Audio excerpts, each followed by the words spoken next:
Next, we have Alfred Baku, Executive Vice President and Head of West Africa for Goldfields. Alfred was one of the Ghanaians who led large mining company in Ghana, having risen through the ranks at the Demand and Tarkwa mines. Under his leadership, the company has invested strongly in the future growth through reinvestment in Demand and the acquisition of Asanko Gold, as well as signing the signing of a development agreement with the Ghanaian government. Alfred, welcome.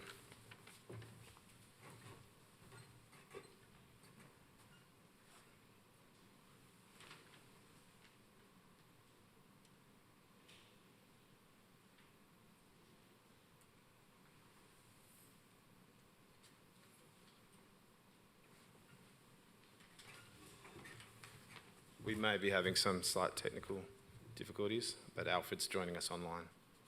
So just bear with us, please. Good afternoon, ladies and gentlemen. Thanks to the organizers for the opportunity for me to share our localization experience and journey in Ghana with you. Because of COVID, I was unable to travel to join in person, and therefore I'm presenting remotely. Thanks to the organizers for the great job to still organize this year's conference. As you are all aware, Ghana have overtaken South Africa as the #1 producer on the continent. And Ghana is blessed with other minerals like gold, diamond, manganese, bauxite, and others. Ghana has a lot of other mining companies in the country. And Goldfields, we are one of the oldest companies in the country. Mining contributes significantly to the GDP, a little over 10%. And we currently employing about over 34,000 people.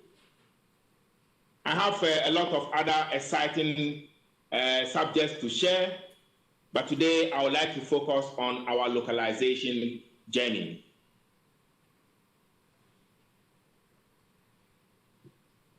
Goldfields, West Africa, we have been in the country for 27 years now. We have 3 operations, Tarkwa and Daman, and then the third one is Galiano, previously called Asanko Gold. That's a 50% joint venture. Tarkwa mine is the flagship mine within the Goldfields group. And as contribution to the group's performance, we contribute about 37%. The government of Ghana came up with a legislation around 2012. And this legislation is to actually control or regulate the number of experts that one mine can use at a time. The localization plan started 2012, and we submitted our plan to the Minerals Commission. In the first year, you are allowed to have about 10% expatriates of your senior staff within the company.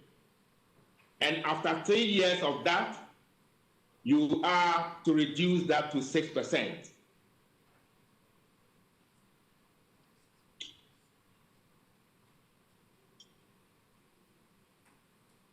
Any breach of that localization plan attracts a huge penalty.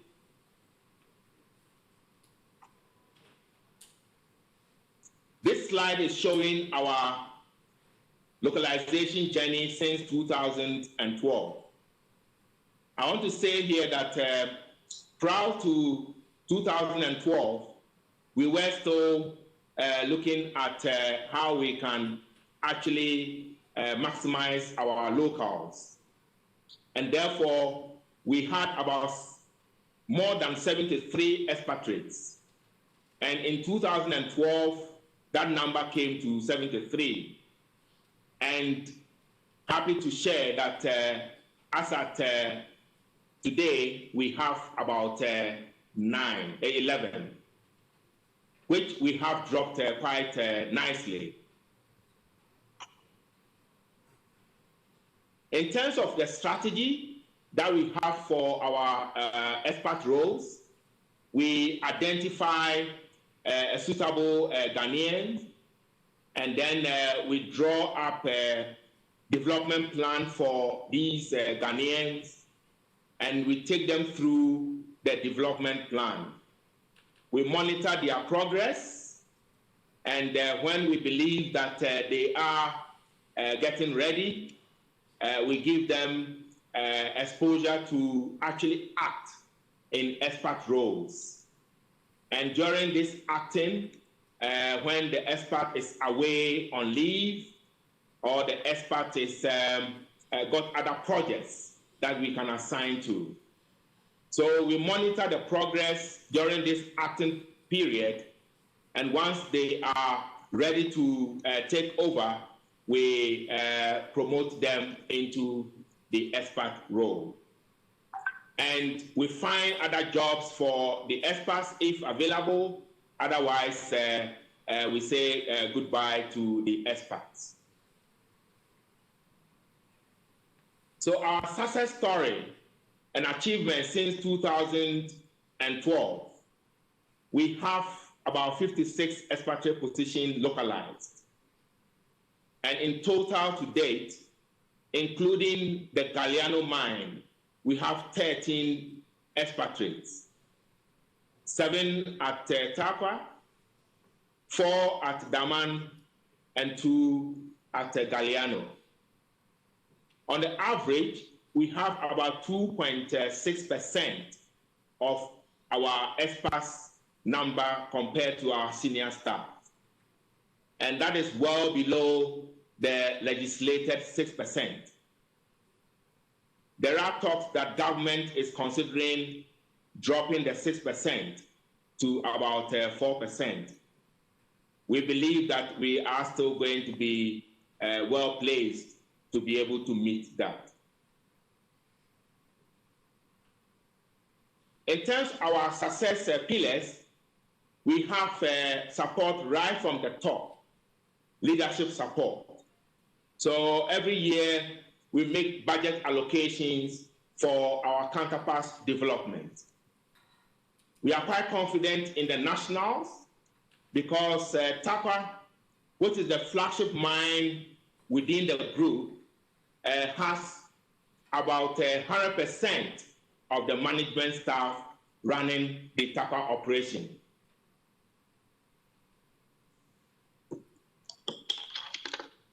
Our executive vice president position has been localized since 2014. And this gives us the confidence in the Ghanaian talent.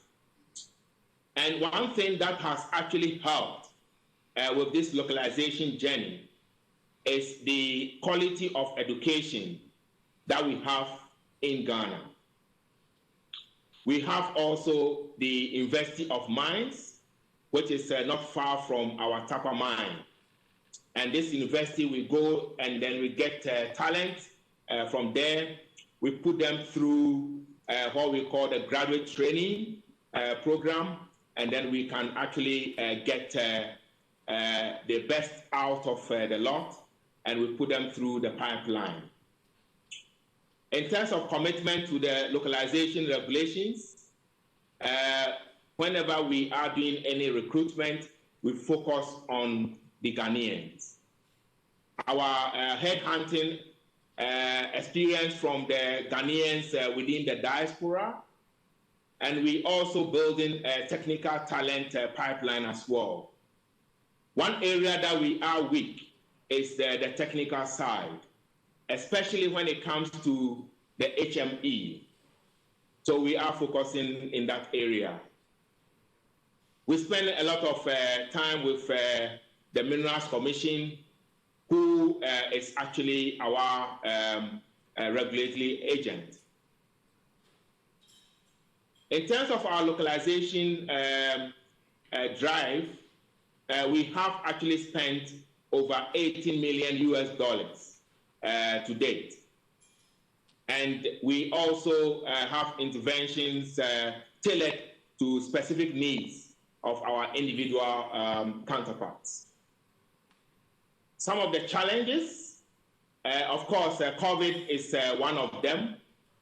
Because of COVID and the restrictions to travel overseas, it actually hampered our progress with the training. We also have a low emphasis, as I said, on the technical training, especially the HME side. And it is something that we are faced with as a challenge, but we are working around to see how we can navigate through that challenge. Unfortunately, we lose the Ghanaians through the expatriation.